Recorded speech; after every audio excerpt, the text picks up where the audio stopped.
राधे राधे दोस्तों, जय श्री हरि। तो आज हम सुनेंगे सफला एकादशी की व्रत कथा। एक दिन युधिष्ठिर ने श्री कृष्ण जी से पूछा कि हे प्रभु, आज आप कृपया करके मुझे बताएं कि पौष मास के कृष्ण पक्ष में कौन सी एकादशी आती है और इसका महात्म्य व कथा क्या है। श्री कृष्ण ने कहा, हे राजन, आपने बहुत ही सुंदर प्रश्न पूछा है। मैं आपको इसके बारे में विस्तार से बताता हूँ। पौष मास के कृष्ण पक्ष में आने वाली एकादशी को सफला एकादशी कहा जाता है। यज्ञ और दान से अर्जित किया जाने वाला पुण्य फल इस एकादशी से मिलने वाले पुण्य फल के समान है। अब मैं तुम्हें इसकी कथा सुनाऊंगा, तुम ध्यान पूर्वक सुनना। चंपावती नामक एक सुंदर नगरी में महिष्मान नामक पराक्रमी राजा राज किया करते थे। उनके 4 पुत्र थे। राजा के ज्येष्ठ पुत्र का नाम लुम्पक था, जो कि एक अधर्मी व्यक्ति था और हर प्रकार के पाप कर्मों में संलिप्त रहता था। राजा के विपरीत उनका ज्येष्ठ पुत्र एक दुष्ट, पापी और कपटी व्यक्ति था। उसके पाप कर्मों से पूरा राज्य प्रभावित होने लगा था, जिसे देखते हुए राजा ने उसे राज्य से बाहर निकाल दिया। राजा के भय से लुम्पक के किसी भी मित्र या संबंधी ने उसकी सहायता नहीं की और वह राज्य के बाहर एक जंगल में निवास करने लगा। लेकिन उसके व्यवहार में कोई भी परिवर्तन नहीं आया और जंगल में उसने निर्दोष मूक जानवरों का शिकार करना शुरू कर दिया।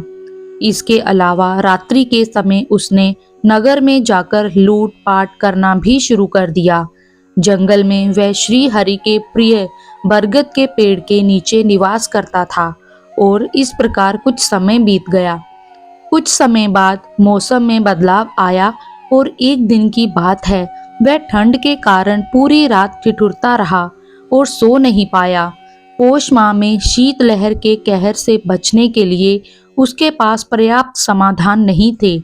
इस प्रकार संयोगवश दशमी तिथि की पूरी रात्रि उसने जागते हुए बिता दी। ठंड के कारण उसका शरीर एकदम ठंडा पड़ गया और अगले दिन उसमें इतनी ताकत नहीं बची थी कि वह किसी भी प्राणी का शिकार कर पाए। उसने आसपास गिरे फलों को एकत्रित किया। इस प्रकार पूरा दिन निकल गया। लुम्पक ने इस विषम परिस्थिति में अपने पूर्व जन्म के कार्यों को याद किया। पूर्णतः असहाय हो जाने के पश्चात उसने भगवान श्री हरि को याद किया और मन में उनसे प्रार्थना करते हुए कहा कि देखिए, मेरी क्या स्थिति हो गई है। आप कृपया मुझ पर दया दिखाएं और इन फलों को भोग के रूप में स्वीकार करें। सफला एकादशी की रात्रि में भी पूरी रात वह ठंड के कारण जागता रहा और भगवान को याद करता रहा।